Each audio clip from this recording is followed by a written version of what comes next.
అసలు సృష్టిలో జరగలేని కార్యక్రమం ఒకటి ఉన్నది అని నేను నమ్మడం. ఆ సర్వేశ్వరుడైనటువంటి శ్రీమన్నారాయణుణ్ణి సేవించు. ఆయన భక్త సులభుడు. ఆయన అనుగ్రహం పొందితే నువ్వు తిరిగి ఇంద్రాదులకు రాజ్య వైభవాన్ని పొందుతావు అని పయోభక్షణము అనబడేటటువంటి ఒక వ్రతాన్ని కల్పంతో ఉపదేశం చేశాడు. 12 రోజులు నువ్వు ఈ వ్రతం ఆచరించు. ఆ వ్రతం చాలా గమ్మత్తుగా ఉంటుంది. అది మనందరం చేసే వ్రతం కాదు. ముళ్ళ పంది లేదా అడవి పంది తన కోరతో పైకెత్తినటువంటి మట్టిని తీసుకుని ఒంటికి రాసుకుని స్నానం చేయాలి. ఏదో షష్ఠి పూర్తికి ప్రవహించే నదిలో స్నానం చేసి పీటల మీద కూర్చున్నట్టుగా ఉండాలి దానికి. అలా స్నానం చేసి చాలా జాగ్రత్తలు తీసుకుని 12 రోజులు నువ్వు ఆ కల్పాన్ని ఉపాసన చెయ్యగలిగితే, భగవంతుణ్ణి సేవించగలిగితే 12 రోజులలో నీకు శ్రీమన్నారాయణుని యొక్క అనుగ్రహం కలుగుతుంది. భగవంతుని యొక్క నిర్హేతుక కృపాకటాక్ష వీక్షణముల చేత అమృతోత్పాదనమైన తరువాత ఆ అమృతాన్ని సేవించినటువంటి దేవతలు వృద్ధాప్యమును మరణమును పోగొట్టుకున్న వారై మళ్ళీ పోయినటువంటి సామ్రాజ్యాన్ని చీజిక్కించుకొని అత్యంత వైభవంతో జీవితాన్ని గడుపుతున్నారు. ఇక్కడ ఒక గొప్ప ఆశ్చర్యకరమైనటువంటి సంఘటన జరిగింది. అమృతం తాగారు కాబట్టి దేవతలకి వృద్ధాప్యం లేదు. అమృతం తాగారు కాబట్టి దేవతలకి మరణం లేదు. కాబట్టి ఇప్పుడు దేవతలు పరమ సంతోషంగా రాజ్యం చెయ్యొచ్చు. అమృతం తాగేశారు కాబట్టి ఇంకా వారు ఎవరి చేత ఓడింపబడరా. అమృతము తాగిన వారు కాబట్టి ఇంకా వారిని నిర్జించగలిగినటువంటి శక్తి ప్రపంచంలో వేరొకటి లేదా? లేకపోతే అలాంటిది ఏదైనా ఉంటుందా సృష్టిలో? ఈ ప్రశ్న అసలు సహజంగా రావాలి. ఏమండి, మరి అమృతం తాగిన తర్వాత ఒకవేళ అది అహంకారానికి కారణమైతే, ఒకవేళ అమృతం తాగినవాడు అప్పటికి దేవత కావచ్చు, కానీ ఈ అమృతం తాగిన తరువాత అతన్ని ఎవ్వరూ ఏమీ చెయ్యలేరు అన్న స్థితి ఉంటుందా?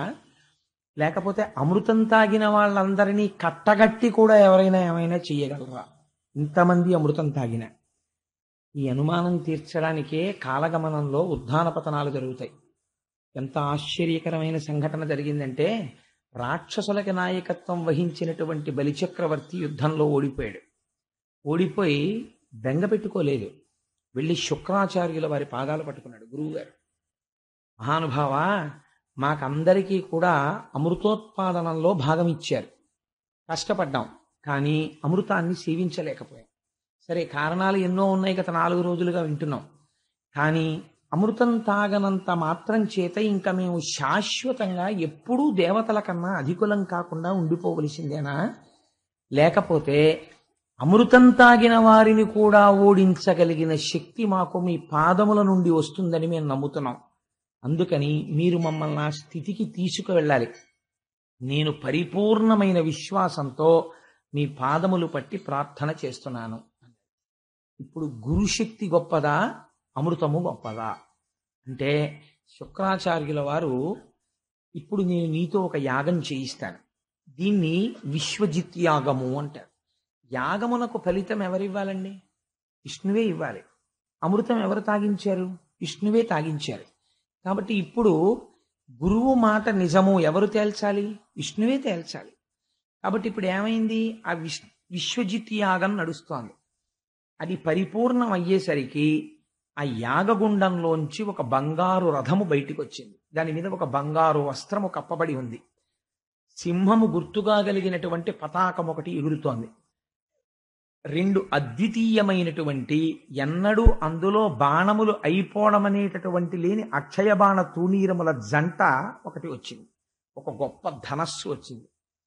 వీటిని స్వీకరించాడు శుక్రాచార్యుల వారి అనుమతి మేరకు బలిచక్రవర్తి. వీటిని తీసుకున్న తర్వాత ఈయన తాతగారు ప్రహ్లాదుడు, బలిచక్రవర్తి యొక్క తాతగారు ప్రహ్లాదుడు. ఎందుచేత అంటే బలిచక్రవర్తి ప్రహ్లాదుని యొక్క కుమారుడు విరోచనుడు, విరోచనుని యొక్క కుమారుడు బలిచక్రవర్తి. ఆయన వచ్చి ఒక స్వర్ణ పుష్పముల మాల బలిచక్రవర్తి మెడలో వేశారు. ఇప్పుడు ఆయన కోరిక ఏమిటి? అమృతం తాగిన వాళ్ళని ఓడించాలి శుక్రాచార్యుల వారి అనుగ్రహంతో.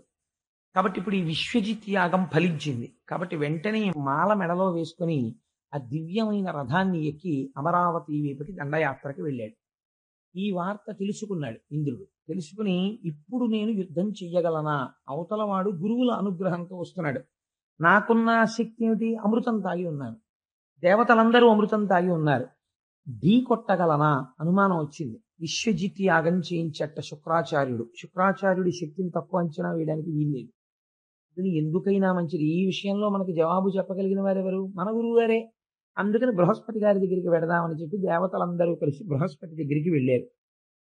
గురువు అన్నవాడు ఎంత అరమరికలు లేకుండా వేరొక గురువు యొక్క శక్తి సామర్థ్యములను నిష్పక్షపాతంగా పొగిడిన వాడై మనస్సునందు ఆభిజాత్య దోషము లేనివాడై ఉంటాడో గమనించండి.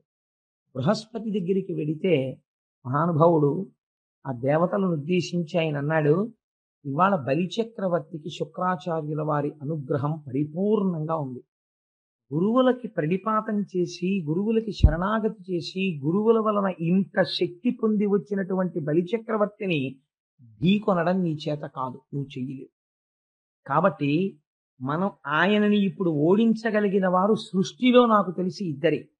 ఒకడు శివుడు, రెండు కేశవుడు. ఈ ఇద్దరే ఓడించాలి తప్ప ఇంకెవరు ఓడించలేరు. కాబట్టి మనం ఆయన్నే ప్రార్థన చేద్దామని శ్రీ మహావిష్ణువుని ప్రార్థన చేశారు.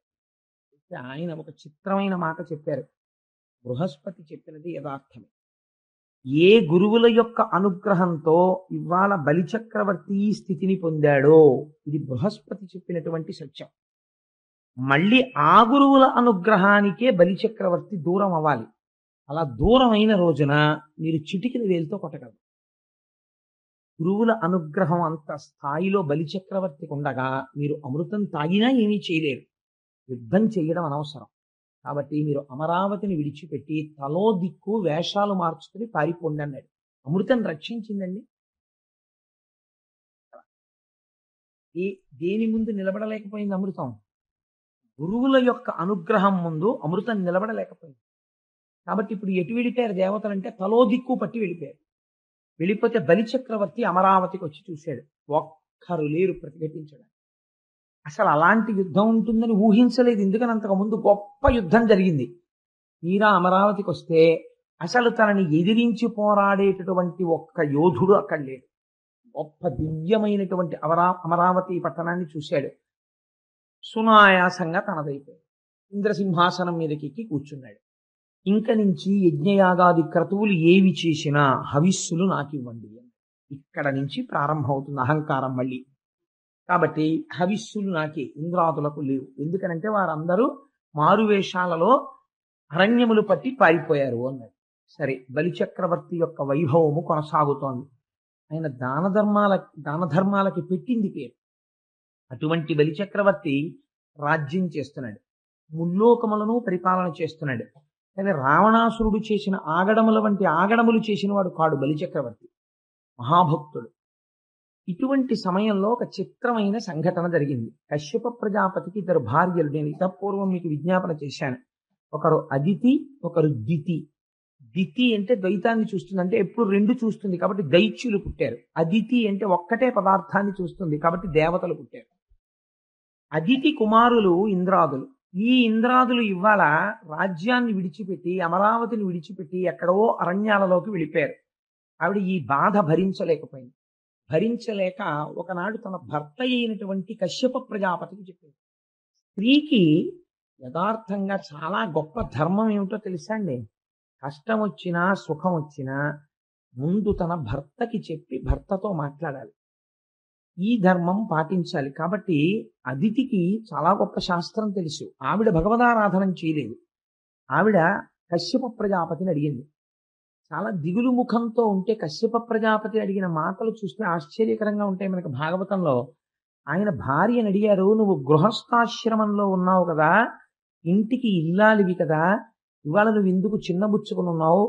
లక్ష్మీ స్వరూప అయిన ఇల్లాలు ఎప్పుడూ సంతోషంతో ఉండాలి కదా, అందున భర్తని చూసినప్పుడు ప్రసన్న ముఖంతో మాట్లాడాలి. ఇవాళ నువ్వు ఎందుకు ఉద్విగ్నతతో ఉన్నావు?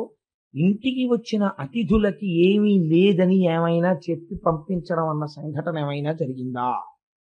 ఇంటికి అతిథి వచ్చినప్పుడు గృహస్థాశ్రమంలో ఉన్నవాడు ఒకవేళ ఆర్తితో వస్తే వాళ్ళకి పెట్టడం విషయంలో ఎంత జాగ్రత్తగా ఉండాలో చూడండి అని అడిగి, ఎందుకు చిన్నబుచ్చుకున్నావో చెప్పవలసింది. ఆవిడంది, మహానుభావానికి తెలియని విషయం ఏముంటుంది? దితి నాకు సవతి, నేను కూడా నీ భార్యని.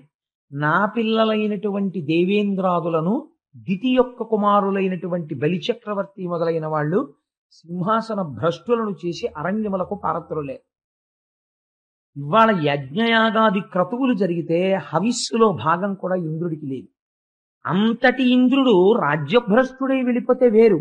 అమృతం తాగిన ఇంద్రుడు శుక్రాచార్యుల వారి వైభవం చేత, శుక్రాచార్యుల వారి అనుగ్రహం చేత ఇవాళ ఇంద్రుడు ఏ స్థితిలో ఉన్నాడు అంటే, ఎండకన్నెరుగని ఇంద్రుని ఇల్లాలు పలుపంచలను జాలి పడిన నేడు. అసలు ఎన్నడూ కష్టం అంటే ఏమిటో తెలియనటువంటి శచీదేవి, ఐశ్వర్యానికి మారుపేరైన శచీదేవి, కల్పవృక్షానికి పూసిన పువ్వులు తలలో పెట్టుకునే శచీదేవి ఎవరో ఒకళ్ళ ఇళ్లల్లో దాసీత్వం చేసుకుంటోంది.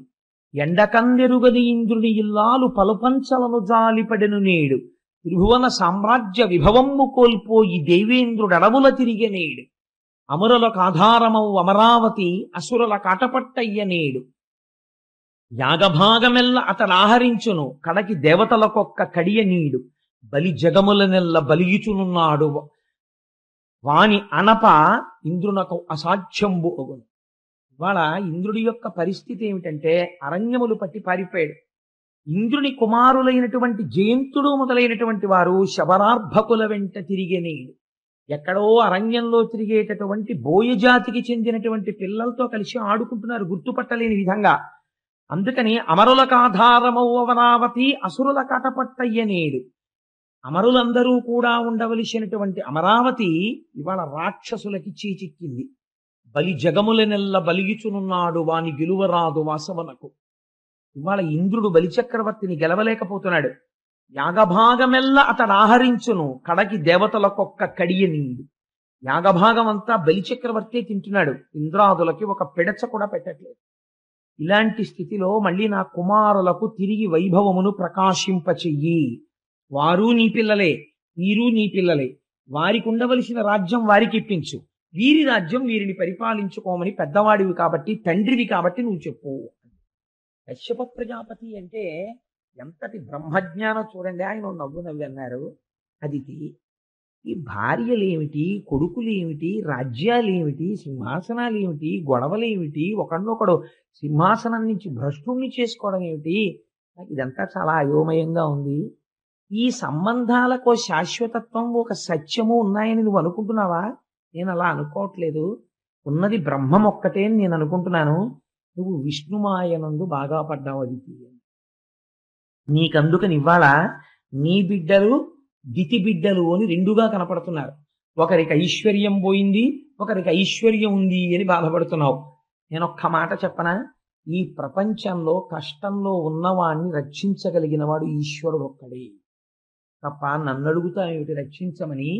కాబట్టి నేను కాదు రక్షించవలసిన వాణ్ణి. నీకు నిజంగా రక్షణ పొందాలి, నీ కొడుకైనటువంటి దేవేంద్రుడు ఆ దేవతలు తిరిగి సింహాసనాన్ని పొందాలి అని నువ్వు అనుకుంటే, మహానుభావుడు ఆ సర్వేశ్వరుండు ఆ జనార్దను పూజింపుము. ఆ జనార్దనుణ్ణి పూజిస్తే ఆయన కానీ ప్రీతి చెందాడా, ఈశ్వరుడు కానీ అనుగ్రహించాడా? భగవంతుడు సులభుడై ప్రసన్నుడైతే అసలు సృష్టిలో జరగలేని కార్యక్రమం ఒకటి ఉన్నది అని నేను నమ్మడం. ఆ సర్వేశ్వరుడైనటువంటి శ్రీమన్నారాయణుణ్ణి సేవించు, ఆయన భక్త సులభుడు. ఆయన అనుగ్రహం పొందితే నువ్వు తిరిగి ఇంద్రాదులకు రాజ్య వైభవాన్ని పొందుతావు అని పయోభక్షణము అనబడేటటువంటి ఒక వ్రతాన్ని కల్పంతో ఉపదేశం చేశాడు. 12 రోజులు నువ్వు ఈ వ్రతం ఆచరించు. ఆ వ్రతం చాలా గమ్మత్తుగా ఉంటుంది. అది మనందరం చేసే వ్రతం కాదు. ముళ్ళ పంది లేదా అడవి పంది తన కోరతో పైకెత్తినటువంటి మట్టిని తీసుకుని ఒంటికి రాసుకుని స్నానం చేయాలి. ఏదో షష్ఠి పూర్తికి ప్రవహించే నదిలో స్నానం చేసి పీటల మీద కూర్చున్నట్టుగా ఉండాలి దానికి. అలా స్నానం చేసి చాలా జాగ్రత్తలు తీసుకుని 12 రోజులు నువ్వు ఆ కల్పాన్ని ఉపాసన చెయ్యగలిగితే, భగవంతుణ్ణి సేవించగలిగితే 12 రోజులలో నీకు శ్రీమన్నారాయణుని యొక్క అనుగ్రహం కలుగుతుంది. కాబట్టి ఆ భగవంతుడైనటువంటి శ్రీమన్నారాయణుని యొక్క అనుగ్రహాన్ని కోరి నువ్వు ఈ వ్రతాన్ని చెయ్యవలసింది అని ఉపదేశం చేశాడు. ఉపదేశం చెయ్యడం ఒకెత్తు, పొందిన తరువాత దాని యందు నిష్ఠతో నిలబడగలగడం ఒక ఎత్తు. ఈ రెండింటికి చాలా తేడా ఉంటుందండి. ఎందుకంటే వినడం ఒక ఎత్తు, విన్నదాన్ని అనుష్ఠానములోకి తెచ్చుకోవడం ఒక ఎత్తు. అందుకే ఆచార్యుడు అంటే ఎవరు అంటే కేవలం నోటి మాట చెప్పినవాడు కాడు, నోటితో తాను చెప్పిన మాటని ఆచరణ యందు చూపగలిగిన వాడు. అటువంటి వారెవరో వారిని ఆచార్య పురుషులు అని పిలుస్తారు. ఆచార్య పురుషులు అంటే మీరు వేరే రకంగా అర్థం చేసుకోకండి. ఆచార్యుడు అంటే శంకర భగవత్పాదాచార్య అంటాం. ఆచార్య అంటే తాను తెలుసుకున్న జ్ఞానమును ఆచరణ పర్యంతము తెచ్చుకున్నవాడు. అటువంటి మహానుభావుడు ఎవరు, ఆయన ఆచార్య పురుషుడు అని పిలుస్తారు. కాబట్టి భగవంతున్ అపరము ఆయన్ని సేవిస్తే నీకు అనుగ్రహం కలుగుతుంది. భర్త మాటలని నమ్మింది ఆవిడ. నమ్మి 12 రోజులు ఈ వ్రతం చేసింది. తిరస్కరించలేదు. అదేటయా నువ్వేం చేయలేవా, ఎందుకు మరి అంత తపస్సు చేస్తావు అని అడగలేదు.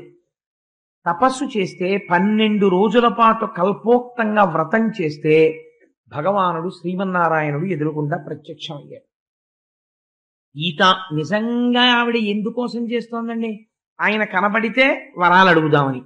చిత్రం ఏమిటంటే ఆయన పీతాంబరధరుడై శంఖచక్ర గదా పద్మములను పట్టుకుని మనం నోటితో చెప్పినట్టుండదు ఆయన స్వరూపం. నిజంగా ఆయన ఎదురుగుండా అలా కనపడితే ఏం జరుగుతుందో పోతన గారు ఒక్కొక్క చోట ఒక్కొక్క విన్యాసం చేస్తారు. ఇక్కడ ఏం చెప్పారో తెలుసా అండి, అసలు ఆవిడ ఎందుకు చేస్తోంది తపస్సు? ఎదురుగుండా కానీ శ్రీమన్నారాయణుడు కనపడితే అయ్యా మా అబ్బాయికి రాజ్యం ఇప్పించండి అని అడగాలని.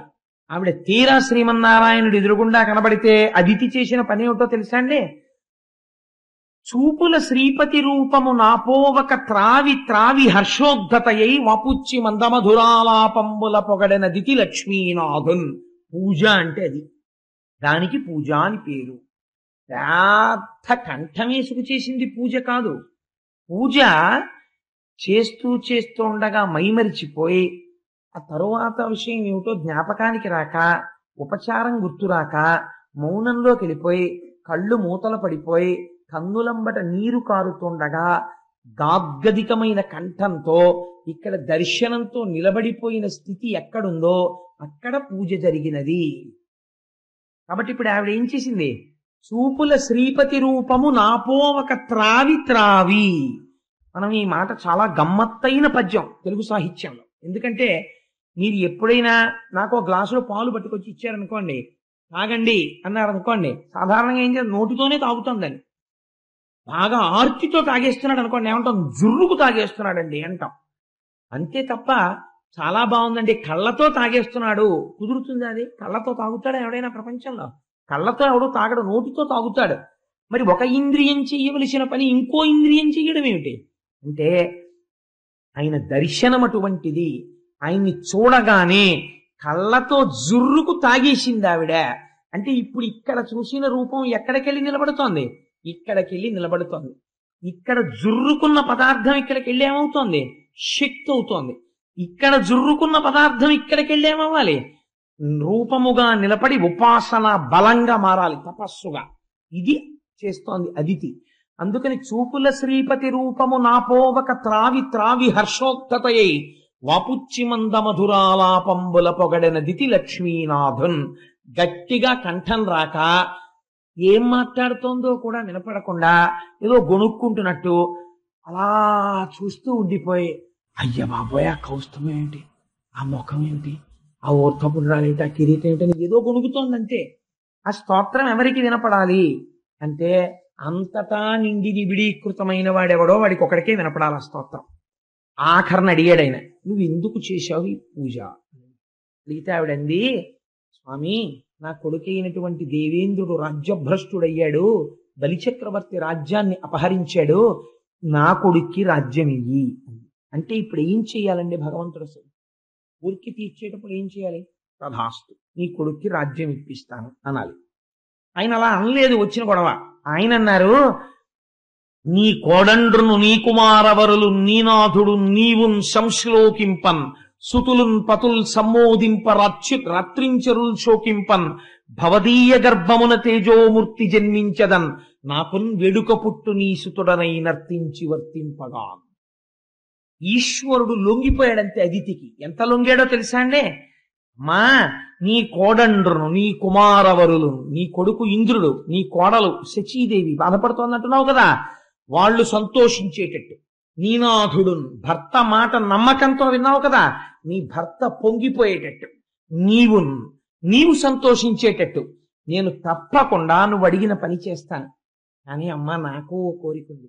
ఈశ్వరుడు వరం అడుగుతున్నాడు అదితిని. ఇప్పుడు ఎంత ఆశ్చర్యం చూడండి, వరం అడగడానికి కూర్చున్న అదితిని నారాయణుడు వరం అడుగుతున్నాడు. ఏమని అంటే, ఎంత స్తోత్రం చేస్తే ఈశ్వరుడు లొంగుతాడు? జానంతో బెత్తలతో లెక్క పెట్టడం కుదరదు. ఇక్కడ నువ్వు పరవశించగలవా? పరవశించగలిగితే ఈశ్వరుడు నిన్ను వరం అడుగుతాడు. ఏమడిగాడు ఆయన?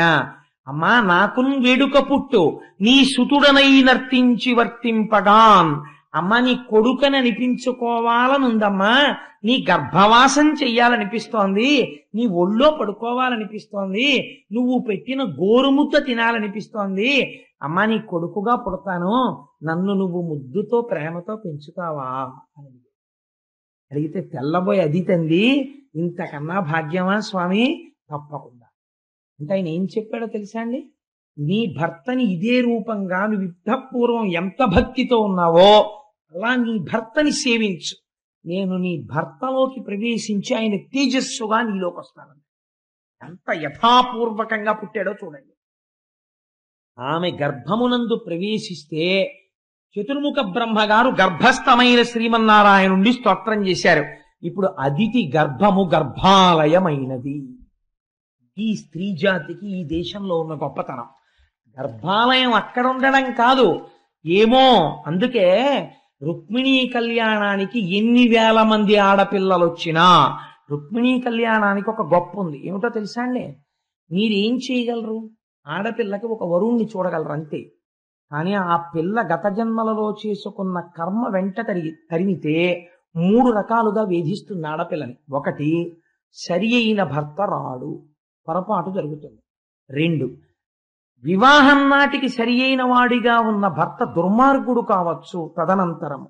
3, అకాలమునందు వైధవ్యమును పొందవచ్చు. ఈ 3 లలాటమునందు వ్రాయబడి ఉంటే తండ్రి గుర్తు పట్టలేడు, కూతుర్ని గట్టెక్కించలేడు. హరినాపి హరేనాపి బ్రహ్మణాపి సురైరపి లలాట లిఖితారేఖ పరిమాస్త్రం నశక్యతే. దాన్ని ఎవ్వరూ మార్చలేరు. ఎవరు మార్చగలరు? సృష్టి మొత్తం మీద ఆడపిల్లకి ఈ 3 రకాల దోషాలు ఉంటే మార్చగలిగిన శక్తి ఉన్న ఏకైక కథ ఏదో తెలుసా అండి? రుక్మిణీ కళ్యాణం ఒక్కటే. అందుకే రుక్మిణీ కళ్యాణానికి టోకెన్లకి లిమిట్ లేదు. ఎంత మంది కన్నెపిల్లలైనా సరే, కన్నెపిల్లలంటే పుట్టిన పిల్లల్ని తాకండి, దానికి ఒక యుక్త వయస్సు రావాలి కదా. వివాహ యోగ్యతకి కనీసం ఒక 16 సంవత్సరములు ఉండాలి. ఎంత మంది ఆడపిల్లలైనా సరే అంతమంది పేరున అక్కడ రుక్మిణీ కళ్యాణం వైభవోపేతంగా చేయించి ఇంతమంది ఆడపిల్లలతోటి రుక్మిణీ కళ్యాణం పద్యాలు చదివించి వాళ్ళని గౌరవించి వాళ్ళకి రుక్మిణీ కళ్యాణం పద్యాలు పంచిపెట్టి వాళ్ళు చదువుకుంటూ ఉంటారు కాబట్టి వాళ్ళకి ఇబ్బంది లేకుండా మార్చి 5న రుక్మిణీ కళ్యాణం పడేటట్టుగా ఏర్పాటు చేస్తారు.